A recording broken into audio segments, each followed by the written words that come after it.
A 68-year-old woman named Margaret is standing in her kitchen making her morning coffee.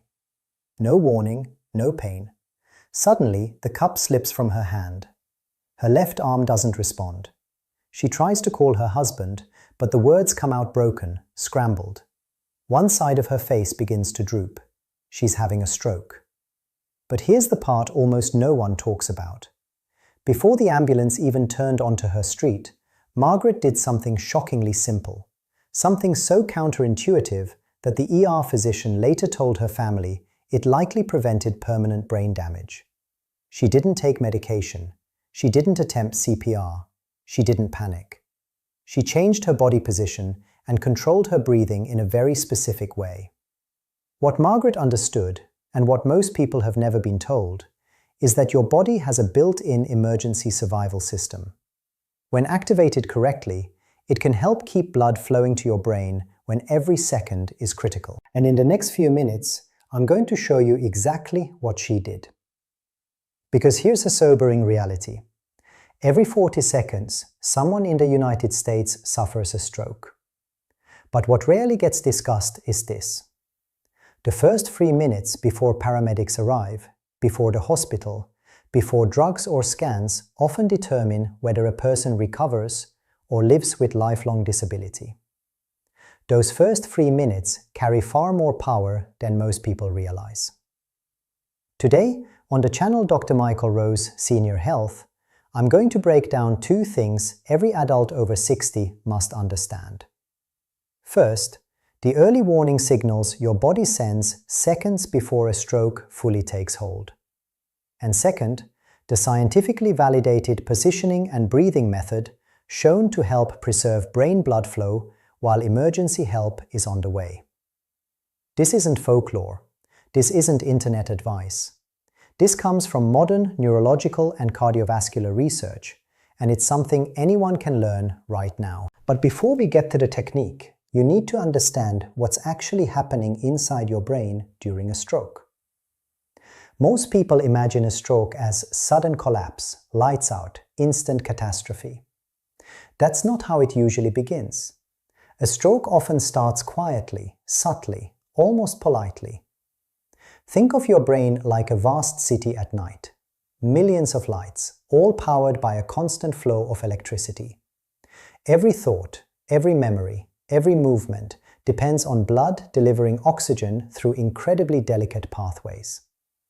Now imagine one of those pathways becomes blocked just for seconds. A small part of that city goes dark. Sometimes the lights come back on. That's what doctors call a transient ischemic attack, or TIA. Often dismissed as a mini-stroke, but there is nothing mini about it. A TIA is your brain pulling the fire alarm, warning that a major stroke may be moments away. And this is where the real danger lies. Most seniors ignore these signals. An arm suddenly feels heavy. A foot drags for no clear reason. Words momentarily disappear mid-sentence. Balance feels off, then normal again. The symptoms fade, so people brush them off. But inside the brain, the clock has already started ticking. They assume it was nothing, just fatigue, maybe standing up too fast. But those aren't random glitches. Those are distress signals from your brain. The blood clot may have formed in the neck, in the heart, or traveled upward from hardened arteries in the legs. When it reaches the brain and interrupts oxygen, brain cells begin to die within minutes. Here's the critical part most people never hear. In the earliest moments before the blockage becomes complete, there is a narrow window where the body can still compensate. Blood flow hasn't fully collapsed yet. That window is where this circulation technique becomes life-saving. So, what are the warning signs you should never ignore?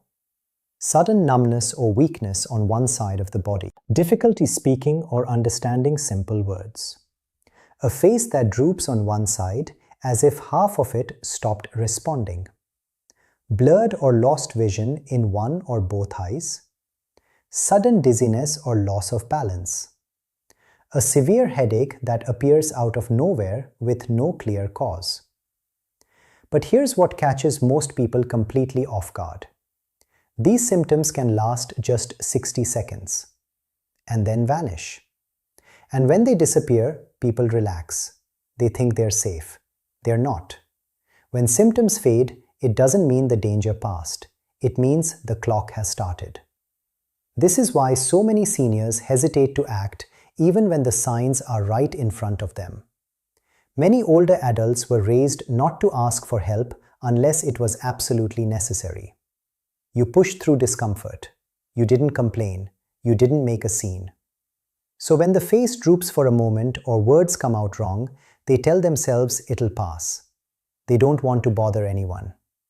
That quiet stoicism, the habit of endurance, can be deadly in a stroke because the difference between acting immediately and waiting just a few more minutes can mean full recovery or permanent brain damage. Another challenge is separating normal aging from real danger. Feeling lightheaded after standing up too fast, that's often harmless. Orthostatic hypotension, sudden dizziness while sitting still, that's different, that's dangerous. Misplacing your keys, normal. Suddenly being unable to form coherent sentences, that's an emergency.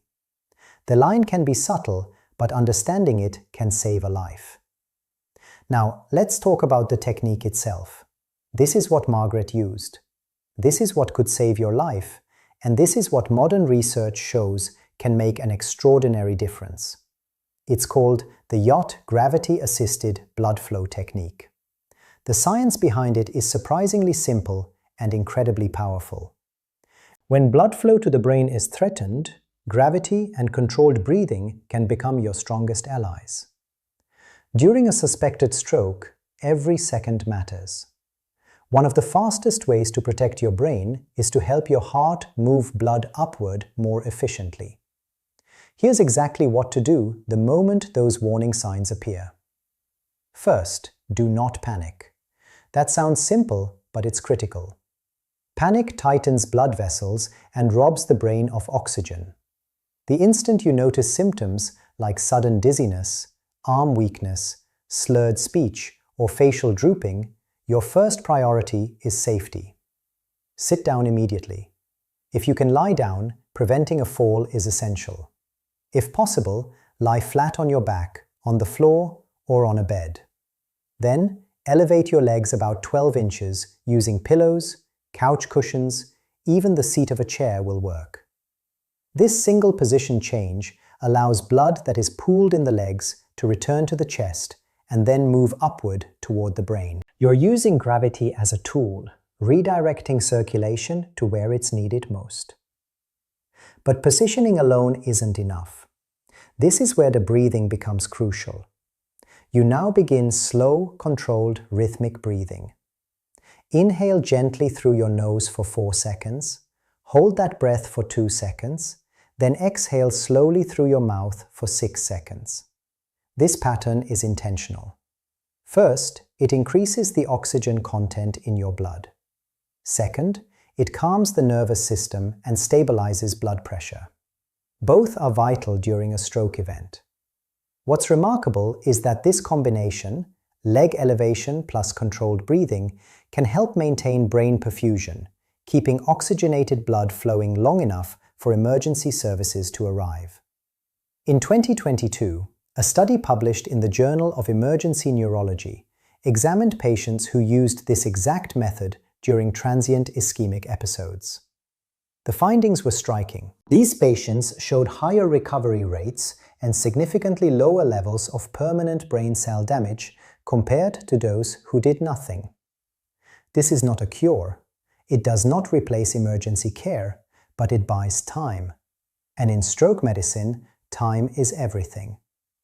The difference between minutes of injury and months of recovery. Now imagine this moment for yourself. You're frightened, confused. Your body isn't responding the way it should. In that moment, having a clear, purposeful action to take restores a sense of control. And that matters more than most people realize because panic is dangerous. Panic causes shallow, rapid breathing. Panic strips oxygen from the brain. Panic makes everything worse. Calm, deliberate breathing does the opposite. It preserves oxygen.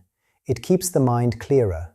It helps you think well enough to call for help, remember the time symptoms began, and remain still until the ambulance arrives. So, let me be absolutely clear. If you or someone you love feels those early warning signs, the goal is not to walk it off, not to test your strength, not to see if it passes. The goal is to get horizontal, elevate the legs, control the breath, and let gravity work in your favor.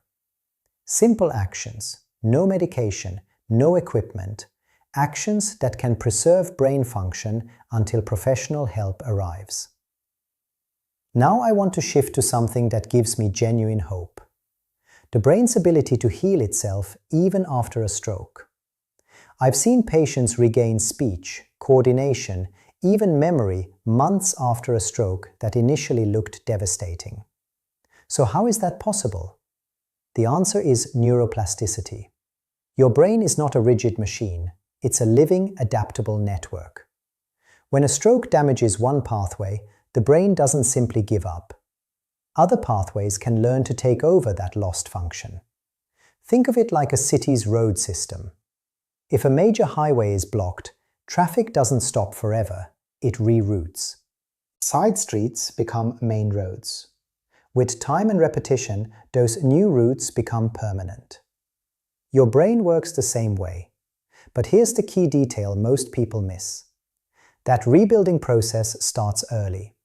The first 48 hours after a stroke are critically important, but what happens in the weeks and months that follow can be just as decisive. Gentle movement, guided breathing, targeted supportive nutrition, all of these send powerful signals to the brain that say reconnect, adapt, rebuild. Recent research from neurological centers in both the United States and Japan has shown something remarkable. Seniors who engage in slow, rhythmic movement, even simple seated exercises, are twice as likely to regain balance and memory compared to those who remain inactive after a stroke. Twice as likely. And here's what I find most encouraging. Recovery doesn't require expensive machines or elite rehabilitation centers.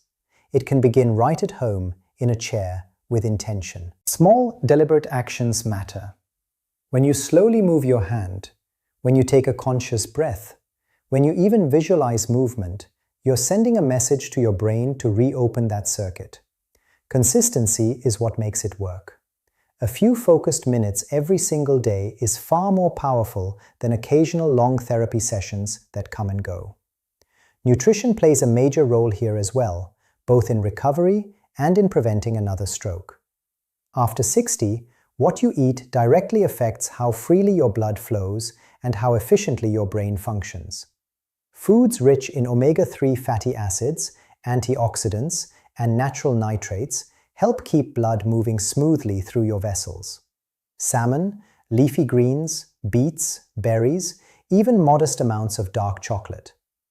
In 2023, a large Harvard study found that seniors following a Mediterranean-style eating pattern had a 30% lower risk of stroke recurrence over 5 years. That's not a minor improvement.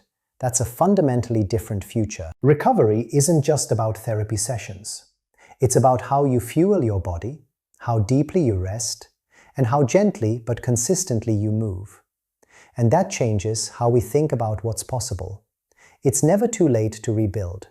Never too late to retrain your body to respond faster, heal smarter, and protect your future. Recovery isn't magic. It isn't luck. It's biology, guided by patience and consistent action. Now, let's shift from recovery to prevention. For those of you listening who have never had a stroke, the real question becomes this. What daily habits keep the brain protected long before danger appears? The answer begins with one word: circulation. When blood moves freely, the brain thrives. When blood flow becomes sluggish or restricted, damage starts quietly, often years before symptoms ever show up. The most powerful habit I teach is something I call a morning activation. getting blood moving within minutes of waking. Here's a simple 3-minute morning reset that can make a measurable difference the moment you wake up. Before you even stand, sit on the edge of your bed. Take 3 slow, deep breaths, fully expanding your lungs and oxygenating your blood. Then begin gently pumping your calves by lifting your heels and toes in a steady rhythm for about 1 minute. This activates the soleus muscle, often called the body's second heart, because it helps push blood upward from the legs back toward the heart and brain. Next, slowly rotate your shoulders and neck, unhurried, as if you're easing your body into the day. These movements sound almost too simple to matter, but research shows seniors who perform low-intensity movement immediately after waking reduce morning blood pressure spikes and improve brain blood flow by nearly 20%. No equipment, no gym, no strain, just awareness and motion. Your brain responds to rhythm, calf pumping, deep breathing, gentle stretching. Each one signals your cardiovascular system to deliver oxygen where it's needed most. And when you pair this with hydration, drinking a glass of water before your coffee, you give your blood the best possible start to the day. A long-term study from Japan followed seniors for 5 years and found that those who practiced short morning circulation routines consistently scored higher on memory testing than those who didn't. That's not coincidence. Longevity and mental sharpness aren't built in hospitals. They're built through daily rituals, small actions repeated over time. And it doesn't stop with movement. Sleep quality matters. Emotional calm matters. Stress management matters. Chronic stress constricts blood vessels, but laughter, gratitude, and social connection do the opposite.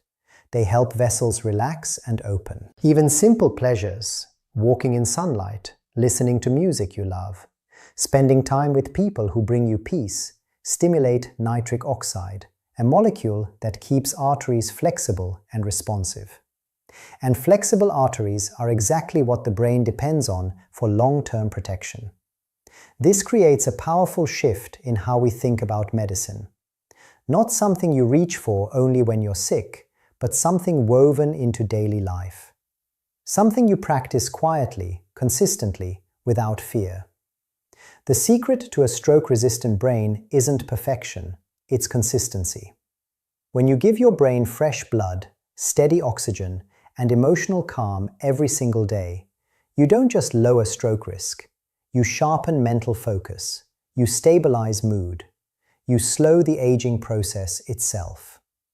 Let's return to where we began with Margaret. When her symptoms struck that morning, she didn't freeze. She didn't panic. She remembered what she had learned. She sat down.